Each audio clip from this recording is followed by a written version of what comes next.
tarehe 25 mwezi June, we mark it as a Gen Z Revolution Day.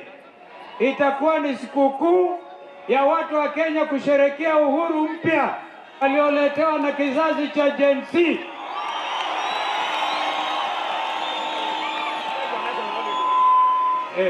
Kwa hivyo mimi hapa nasema tarehe 25 June will forever be a national holiday ya watoto wa Kenya, kuheshimu watoto ambao waliuawa na ambao hawaja hata lipwa ridhaa kwa wazazi wao.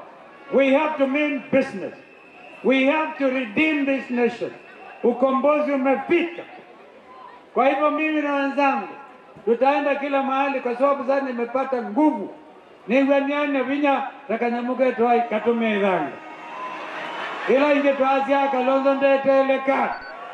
Onyo na nyumwe bawe. Inyumwe kwigwa na nzevezu ya nyungo sumbe. Newo kana tiwo. Alama kwa za nyungo sumbe kwa koyolo.